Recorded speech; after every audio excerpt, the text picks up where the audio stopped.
नमस्कार, मैं हूं पूजा सिंह और आप देख रहे हैं राजपथ उत्तर प्रदेश। दोस्तों, हाजिर हूं एक नए वीडियो के साथ। बात करेंगे बसपा सुप्रीमो मायावती की नई रणनीति के बारे में। बसपा सुप्रीमो मायावती पिछले काफी समय से लगातार एक्टिव हैं। लगातार वो मिशन 2027 के लिए अपने कार्यकर्ताओं को और अपने पदाधिकारियों को लगातार निर्देश दे रही हैं, सक्रिय हैं, मुखर होकर के बोल रही हैं, हर समाज के उत्पीड़न के बारे में खुल करके बोल रही हैं। फिर चाहे वो अल्पसंख्यक समाज हो, चाहे ओबीसी समाज हो, या फिर ब्राह्मण समाज हो, गुर्जर समाज हो, क्षत्रिय समाज हो, जो भी समाज जिसके साथ गलत हो रहा है, उत्पीड़न हो रहा है, वो लगातार मुखर होकर के बोल रही हैं। हाल के ही उनके एक्स के पोस्ट आप अगर देखेंगे तो इस बात से आपको पता चल जाएगा कि वो पूरी तरीके से फोकस्ड हैं 2027 के लिए, मिशन 2027 को फतेह करने के लिए। हर सूरत में, हर हाल में बसपा इस जंग को जीतना चाहती है, जैसा कि उसने 2007 में इस जंग को जीता था, और वही जीत वो दोहराना चाहती है 2027 में। उसके लिए चाहे जो भी करना पड़े। इधर पिछले कुछ दिनों से कुछ मिजाज भी बदला है बसपा सुप्रीमो मायावती का।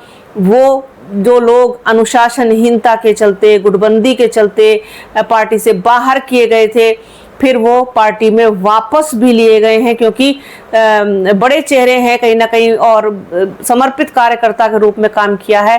तो अब वो समय नहीं है कि अब ज़्यादा पार्टी के साथ, लोगों के साथ छेड़छाड़ की जाए। अब पूरी तरीके से फोकस जो है 2027 के लिए करना है, और उसके लिए पार्टी को हर हालत में मजबूत करना है। यही मिशन लेकर के वो आगे चल रही है, और इसी मिशन का हिस्सा हो सकता है कि जो पुराने चेहरे हैं जो बसपा को छोड़ करके गए हैं, दूसरी पार्टियों में चले गए, उनकी भी वापसी कराई जाए, और उनमें से कुछ लोग जो वहां पर असंतुष्ट हैं, जिनको टिकट न मिलने का अंदेशा है, या फिर किसी और कारण से, या टिकट कट जाने की वजह से, उस वजह से जो असंतुष्ट हैं, उनकी वापसी हो सकती है बसपा में। बड़े नाम हैं, बड़े चेहरे हैं। पूरा मामला तफसील से आपको बताऊंगी। दैनिक भास्कर ने एक रिपोर्ट प्रकाशित की है जिसमें उन्होंने सारी चीज़ों का जिक्र किया है। चलिए आप लोगों के साथ उसको शेयर करती हूँ।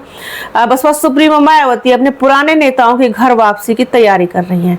हालिया बैठकों में उन्होंने 2 तरीके के निर्देश दिए हैं। पहला, क्षेत्र में मजबूत पकड़ वाले नेताओं को बसपा से जोड़ें, ये काम कोऑर्डिनेटर करेंगे। दूसरा, घट रहे वोट बैंक को थामने के लिए पुराने नेताओं को बसपा से जोड़ें। राजनीतिक गलियारों में बसपा और कांग्रेस गठबंधन की चर्चा भी खूब तेज है। अंदाजा लगा रहे हैं लोग, कयास लगाए जा रहे हैं कि बसपा और कांग्रेस एक साथ आ सकते हैं। तो ये एक बड़ी घटना होगी और पूरे समीकरण को बदलने के लिए काफी होगी।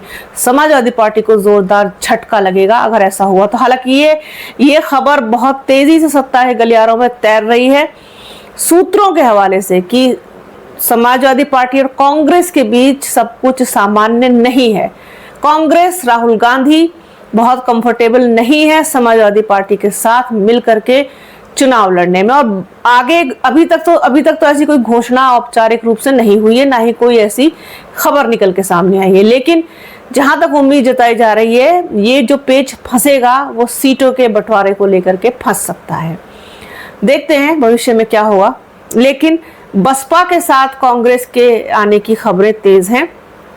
सूत्रों के हिसाब से पश्चिमी यूपी, अवध और पूर्वांचल में कई पूर्व सांसद और विधायक बसपा के संपर्क में हैं। ये वो नेता हैं जिन्हें अपना टिकट कटने या कैंडिडेट नहीं बनाए जाने का अंदेशा है, जैसा कि मैं स्टार्टिंग में कह चुकी हूँ। इनमें ज्यादातर पूर्व सांसद, विधायक हैं। सूत्रों के हिसाब से ये नेता 2 से 3 महीने में बसपा में शामिल हो सकते हैं।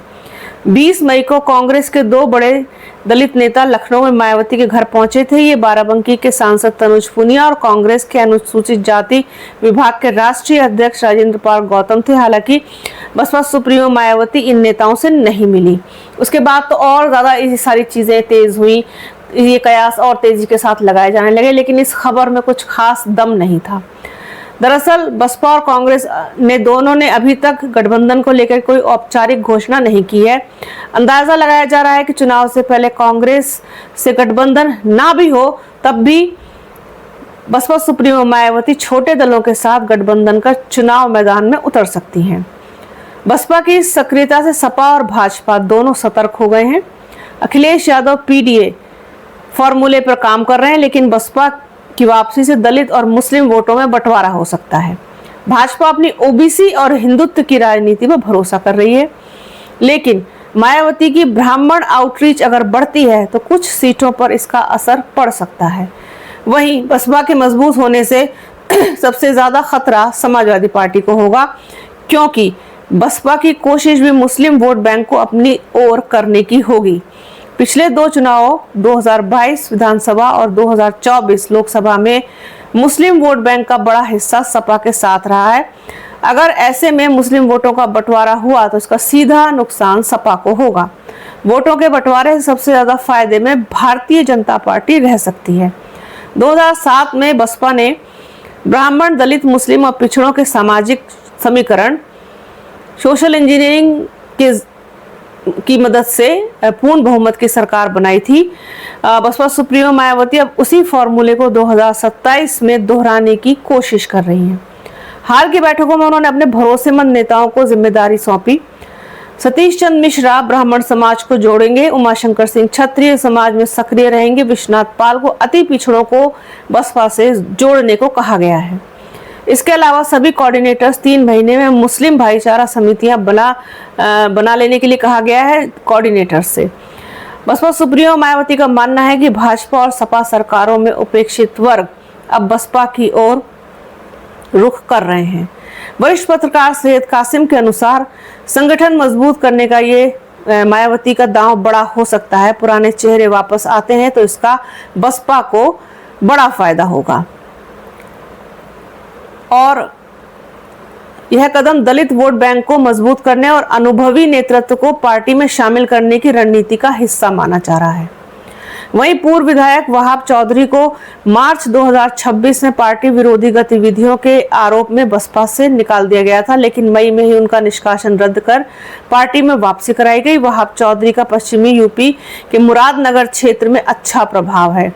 सैयद कासिम आगे कहते हैं कि मायावती 2007 की जीत में अहम भूमिका निभा चुके नेताओं को प्राथमिकता दे रही हैं। पुराने नेता पार्टी की कमजोरियों को अच्छी तरह से जानते हैं। उनकी वापसी से न सिर्फ संगठन मजबूत होगा बल्कि कार्यकर्ताओं में भी नया जोश आएगा, जिसकी उम्मीद की जा रही है कि ये पुराने लोग जल्द ही वापसी करेंगे। जो बड़े चेहरे बसपा को छोड़कर गए थे 2024 में लोकसभा, उनको मैं बताती हूँ आपको। रितेश पांडे, मलूक नागर, कुंवर दानिश अली, संगीता आजाद, अफजाल अंसारी और हाजी फजलुर रहमान। लालजी वर्मा, राम अचल राजभर, ये दोनों नेता कभी बसपा के सबसे मजबूत स्तंभ और बसपा सुप्रीमो मायावती के बेहद करीबी रणनीतिकार माने जाते थे। 2022 के यूपी विधानसभा चुनाव से ठीक पहले इन्हें पार्टी से निकाला गया था। इसके बाद दोनों समाजवादी पार्टी में चले गए थे, फिर सपा के टिकट पर विधायक बने। आजमगढ़ के कद्दावर नेता गुड्डू जमाली ने भी बसपा का दामन छोड़कर सपा का हाथ थाम लिया था। बाद में सपा ने उन्हें विधान परिषद भेजा था। इमरान मसूद हालांकि कई पार्टियां बदलते रहे, लेकिन कुछ समय के लिए वो भी बसपा में आए थे, फिर निष्कासन के बाद कांग्रेस में चले गए। बसपा में पुराने सांसदों के टिकट काटकर नए चेहरों को मौका देने की रणनीति के चलते भी कई जमीनी नेताओं ने अपना पाला बदला था। तो ये है पूरा मामला कि किस तरीके से पुराने जो लोग हैं वो छोड़ करके गए थे पार्टी को, जो पार्टी के बहुत ज़्यादा विश्वास पात्र माने जाते थे और जिनको बसपा ने कहीं ना कहीं खड़ा किया था, वो सारे लोग जो हैं जो छोड़ करके गए हैं, उनमें से कई लोगों की वापसी की संभावना जताई जा रही है 2027 के चुनाव के मद्देनज़र। और अगर ऐसा होता है तो बसपा को आप एक मजबूत स्थिति में खड़ा हुआ पा सकते हैं। हालांकि बसपा की चर्चा किए बिना तो उत्तर प्रदेश की राजनीति पूरी नहीं होती और जिस तरीके से बसपा एक्टिव हो रही है धीरे धीरे करके, और गठबंधन में अगर किसी के साथ चली गई तो फिर वो अच्छों का समीकरण बिगाड़ेगी, ये डेफिनेट है। और उसके बिना किंग मेकर की भूमिका में होगी, उसके बिना किसी की सरकार फिर नहीं बनेगी, रोक देगी। मैं इस पर पहले भी बात कर चुकी हूँ, वीडियो मैंने किया है इस पर, शायद उत्तर प्रदेश पे किया है या फिर इस पर नहीं किया होगा तो राजपथ भारत पे किया होगा, बुलंद आवाज पर भी किया है कि बसपा ही भारतीय जनता पार्टी के विजय रथ को रोक सकती है। केवल उसी के अंदर इतना मादा है, इतना दम है, इतनी ताकत है बसपा के हाथी में ही। बाकी किसी के बस की बात नहीं है अकेले कि वो एक बार फिर से भारतीय जनता पार्टी की पूर्ण बहुमत की सरकार बनाने से रोक पाए। तो कुल मिलाकर के ये है पूरा मामला। सबकी निगाहें टिकी हुई है बसपा पर आगे आने वाले समय पर। तो आज के इस वीडियो में फिलहाल इतना ही। वीडियो कैसा लगा कमेंट बॉक्स में प्लीज जरूर बताइएगा। वीडियो को पूरा देखिएगा, ज्यादा से ज्यादा शेयर कीजिएगा।